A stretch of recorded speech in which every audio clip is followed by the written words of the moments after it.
What's going on? Welcome back. Ryan here. In this video, we're continuing our discussion about what it means to open positions, right? So we first talked about buy to open, right? Where we're buying an option contract to open, okay? Again, I have Thinkorswim up. I have the trade tab. I got Apple. I have this options chain. And the second thing that we want to know and think about is that we can buy to open options, right? Because there's a buyer. And then we can also sell to open, which means that we would be taking the sell side. Because remember, the definition of options is that we have a contract between two parties, right? Where you have a buyer and a seller, a holder and a writer. And we want to understand the syntax and the nomenclature when we are opening these contracts, whether we're buying or whether we're selling, and it's really important to understand what exactly that means and how it works. So again, we can come in here, and in this particular system with Thinkorswim, when I hover my mouse above this ask, it'll give me the buy, right? So this would be a buy to open on this put. And then on the other side of that, if I wanted to, right, if we look at Apple, and again, if we think it's going down, right, we could either buy that put, right, buy to open that put, which will allow us to sell, right? Let's say 169.75, we could sell here and then buy it back at a cheaper price.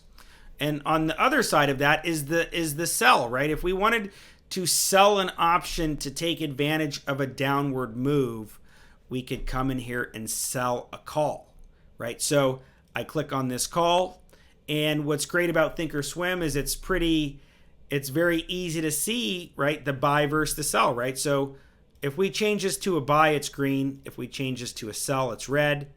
Again, when we're selling an option to open up a position, this is known as a sell to open.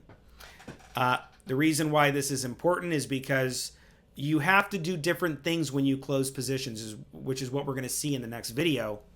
But to start, right, we had the buy to open, so we know, in the last video we talked about, buying this option to open it up, right? Buying another option to open it up. And now in this video, we're talking about the sell to open, right? So coming in here and choosing an option to sell, right? So important to understand, right, that when we were buying the option, when we were buying this put to open, and we were looking at the price here, and we were seeing, okay, here's our max profit, here's our max loss, here's our actual order description, we're buying to open this put, blah, blah, blah. When we come in here and we look at, for instance, selling this call, right, which would be a similar outlook, right? We have a bearish outlook, so we're either going to buy the put or sell the call, right? There's a lot of different strategies which we're going to get into later, but for simplicity of explaining these order types and looking at buy to open versus sell to open, when we sell to open this, we can see that we're selling one Apple 100 shares. Here's our expiration, January 21st, 22. Here's our strike price. Here's our call. Here's 5-10 limit. Now, it's important to understand that when we look at this, look at the profit, right? So when we're selling this call, the maximum profit we're going to make is $510, which is the premium that we're selling this option for. But it's also important to realize that this has a max loss that's infinite. And the reason why it's infinite is because we're selling a naked call. And when you're selling calls, it's always unlimited risk, right? Because there's no cap on how high Apple can go, right? Apple can just continue to go up, right? And this is where we really want to start to understand the risk associated with trading options, right? And where that risk lies. selling naked calls is always an unlimited risk strategy.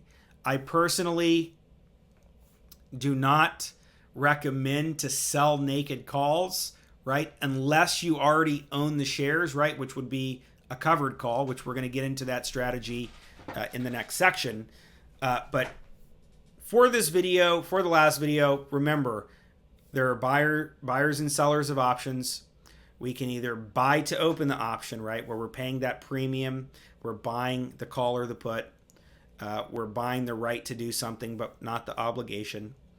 And then on the other side of this is where we're selling to open, right? We're selling to open this option, and we are getting paid a premium for our obligation, which for selling a call, we're basically saying we are going to sell you shares of Apple at $172.50 no matter what happens, right? If Apple goes to $1,000, we would still need to sell those 100 shares at this price. Okay, so again, remember, we have buy to open and we have sell to open. One of them we're buying the option, one of them we're selling the option. I know that options, this is why options can be complicated for people, right? There's a lot of technicalities and definitions, but as always, the more you learn, the more you know, the more you practice, the more confidence you get, and the better you will become. Okay, but for these videos, again, just know that we need to understand that to open a position on the buy side, it's called a buy to open, and if we're opening a position on the sell side, it would be a sell to open. Okay, so in the next video, we're going to get into how we close option trades out and why this syntax and nomenclature is important. Okay, so I will see you in the next video.